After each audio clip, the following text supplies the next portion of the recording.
We're here with Greer from the Green Crow. Greer, thank you for coming on the podcast today. I appreciate it.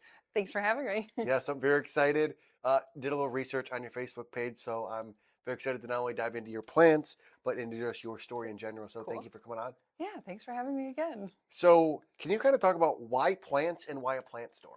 Yeah, so I've always just been obsessed with plants. So I guess my personal vision is if you're obsessed with something, you can turn it into a business. And then what is the whole saying? You don't work a day in your life if you're into it. So Yeah. that was it. And what about plants kind of like interest you? Like what about plants like makes you want to take care of them, sell them? Like what about it? That is honestly a really good question.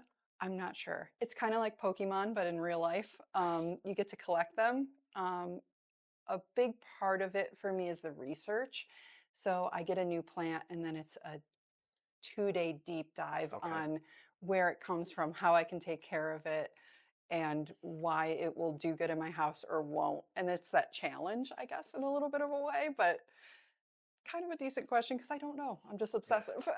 Is this something that you've always been like interested, or is this kind of like something like you that kind of caught your attention later on in life? Yeah, so my mom, I blame her for everything, was a plant person, Okay, got me into plants, and then it just spiraled out of control when I had my own grown-up money. that's amazing.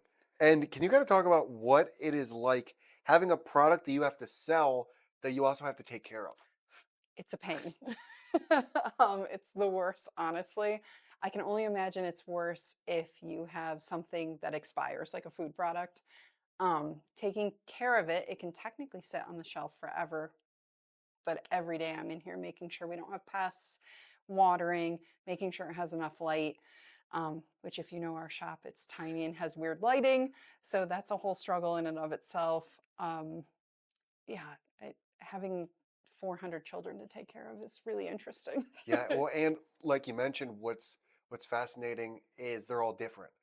They're So all different. they might need something different. You said that you do 2 days of research, which is crazy per plant, like that you bring in as Yeah. well. No, and like the obsessive part is really fun, but then when you have a little 10 by 10 room and every single one of them needs something different, it gets a little challenging. But that is part of the fun, is trying to manage how to take care of all of them until they can get to their new homes. So.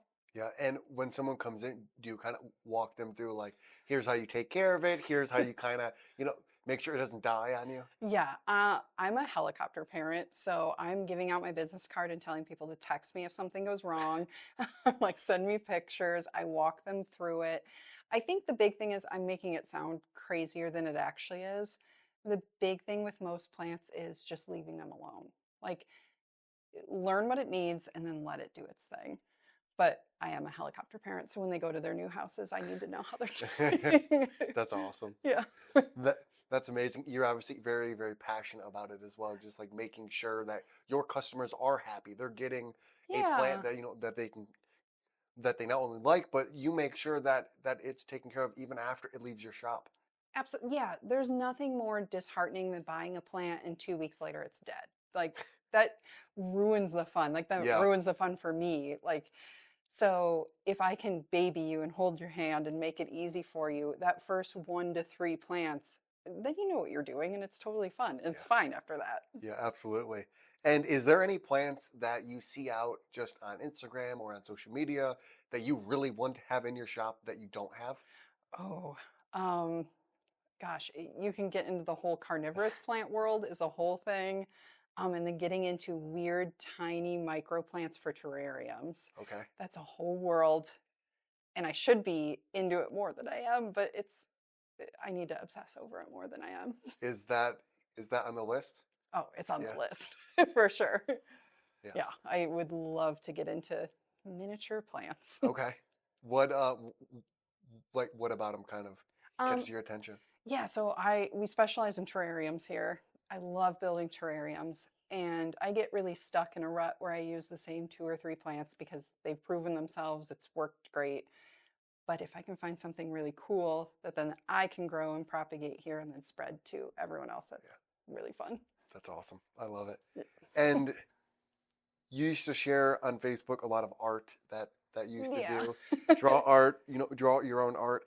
How does that that creative side of you creating art kind of merge with you owning a plant store?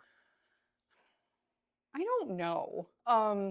Plants can be creative. You can choose the vessels, you can choose what type of plants you hyperfixate on, how you choose to grow them. I like to think of my store as like an extension of myself. And I've always been told, like, if you just put yourself out there, there's other people who are interested in that too. So it might seem weird that I'm like, here's my art, here's my plants, but it has been working. So I just am trying to lean into that more. And it does help me stay creative because as somebody who was like a hyper creative child, like I was always drawing, I was always doing stuff. When you're in your 30s, like that's really hard. Like Yeah, I don't have the time, I don't have the imagination I used to have. So having a business that kind of leans on that a little bit has helped me keep going. So we're each other's crutches, I yeah, guess. yeah. And do you still draw art yourself? Yeah, I was You actually do? drawing right Okay, before you came amazing. today. And what kind of like interests you like about that? Like, is it like the like being able to express yourself, the creative side? Like what kind of like catches your attention and like makes you want to create art? um, it's just fun. um, my art has changed a lot. It used to be a lot of expression of my feelings, and it has more gone to just how I observe the world more so, um, and just trying new mediums and different Okay, things and seeing what people like. So, I love it. thanks. I love it. And um, also on Facebook back in 2015, Oh God. and I actually have two things from your Facebook page that I pulled. You posted a quote, Oh no. and this is from someone else. It says, "Surround yourself with the dreamers and doers and thinkers, but most of all, surround yourself with those who see the greatness within you, even when you don't see it in yourself." Okay, that was a good one. What does that mean to you? Yeah. That has, funny enough, become like really, really true way past when I posted that quote. Um, Especially getting involved with having your own small business. The people I meet, it, it's so hard to put into words. So excuse me, but I keep meeting other small business like creators and makers. And when I'm creating things, sometimes I think it's the dumbest thing ever. And I just want to do it. And people are like, just put yourself out there. You think it's dumb, you think it's silly. There's probably 10,000 people who love it. And they're waiting to see that from somebody else. So I don't have to love it necessarily to put it out and just be authentic to yourself, even if that's weird. It doesn't really fill a void in the market. Like it doesn't all have to be business business. Sometimes it is just being yourself and having those people who believe in you. I don't know if that answered No, the no, no. question, but if that made any That was sense. more of a I just want to see where you're at. Okay, yeah. Like I want an authentic answer. Like you said, it's surrounding yourself with those people is almost, I would say, more than important. It's necessary to succeed as a business owner. Absolutely. Yeah. And I have always been kind of like a little bit of a loner. I've never had like I keep to myself, especially like creative stuff. It's like my own thing. And being forced to be out there, being a small business owner and being at markets and vending and it's made a world of difference. And I don't think I would have ever done that or done a lot of what I've done without that external influence. So And I feel like there's a lot of people that would, or that are in the same position you are. They're a little bit more introverted. They're kind of maybe shyer. They're nervous or even oh, scared to put yeah. themselves out there. What are some advice to those people that want to start putting themselves out there but are shy or very, very introverted? Gosh, it all sucks and it's all really hard. That's all I can say. As somebody who's super shy and super introverted, no matter what it looks like on the outside, um, try to find a couple connections because one or two connections turns into three, turns into five, turns into 10, and like just try to find a very small core group of people, even if it's online or real life, and that can really spread out. But those human connections really mean everything. So try to do that within your comfort level. But getting outside of your comfort level does really bring about a lot of change. And I hate to say that, but So you would say it's more just based on if you're feeling nervous, just do it nervous anyways. oh yeah, if you're scared, do it scared.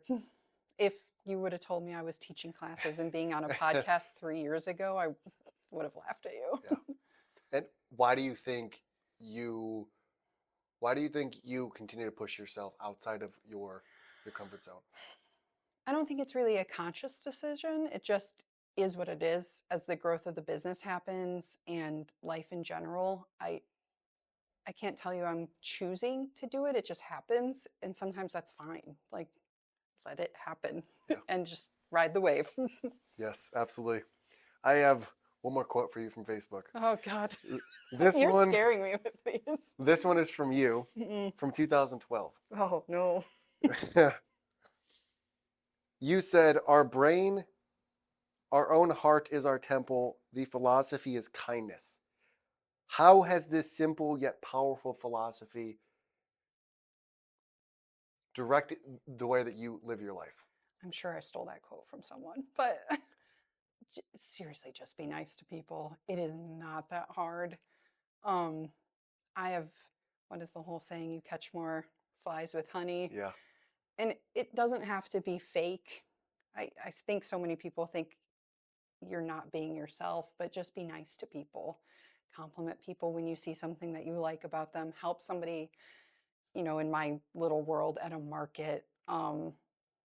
Treat, it sounds so corny, but treat people the way you want to be treated. I don't want to get yelled at or made fun of or, can I swear? Yeah, yeah. Okay. Or Yeah. bitched at when I'm doing something wrong. I want somebody to go, hey, like hold my hand and help me. Like, so I just have always tried to do that, even though if I'm a little shy and introverted, like just be nice. It gets you so much more mileage than being a jerk. And that sounds so corny, but it's so true. Yeah. And this has influenced how you run your business? Oh, yeah. I'm like, when was the last time I was mean to someone? I mean, probably like in a parking lot somewhere. But yeah, just everyone who walks in the door, I just try to treat them the way that I would want to be treated. Even if I'm having a bad day, like they might be having a bad day too. Just be nice. Yeah. And we talked a lot about your younger self. Yeah, you're scaring me with all these Facebook quotes. If no more Facebook Oh quotes. God. If you could say one thing to your younger self right now, let's say at the age of 10, what would you say to her? Oh my God, lean into every weird thing that you've liked ever. Like, lean in and don't let people try to take it from you. Um, don't let people discourage you from being weird. Just be weird. And if you like it, lean in, like 10 toes in, like do it because that's what makes all the difference when you're an adult. Like, if I would have let the world change me, I wouldn't be where I'm at now. Yeah. So, So you think embracing your weirdness yeah, is a strength? that's everything. Like, and your weirdness could be something totally different than my weirdness, but just lean into it. Yeah. Yeah. I love it. I have two more questions for you. Okay. If you could have dinner with two people, one person from the past and one person from the present, who would it be and why? Oh, I hate this question. So, like, dead and alive? Yes. One person dead and one person alive. I'm going to go easy. I need time to prep because my brain doesn't work this way. So, we're going to go easy peasy and we're going to say Jane Goodall, dead, because she seemed like an angel. And that's a lady who embraced her weirdness, found her niche, and just ran with it. Alive? I don't know. First one that comes to your mind. Um, there's this podcaster named Allie Ward, and I would love to talk to her. Why? She runs a podcast called Ologies, and it's all just about very hyper-specific ologies. Science. Yeah. That's the first one that came to No, my brain. no. Those are great ones. That's so nerdy, but like... One more question for you. Okay. This is a hard one. No. Why did you decide to partner with us and offer the discounts? Oh, yeah, because it's super local based. Love it. You're so supportive of local small businesses and just you hype everyone up. Even when I can't hype myself up, you're just there and it's great. And I just appreciate you. It's awesome. Yeah, Thank you. we appreciate you as well. Thank you for Thanks for putting up printing with out our me. flyers. No, no, you've been awesome. You've been insanely supportive, and we appreciate you just trusting us and Yay. you Yeah. know doing all the things. Oh, small business stuff and local is everything. So. Yes, those are the questions I have for you. How can people find you? And what is one thing you want to leave people with? Okay, so you can find me on Facebook at the Green Crow Plants. We have a website at thegreencrowplants.com. We have Instagram, Green Crow Plants. Just Google it, it all pops up. What I would leave you with is everyone can have a plant. You don't have a black thumb, that's not a real thing. Come see me. Perfect. Well, thank you so much. I appreciate it. Thank you.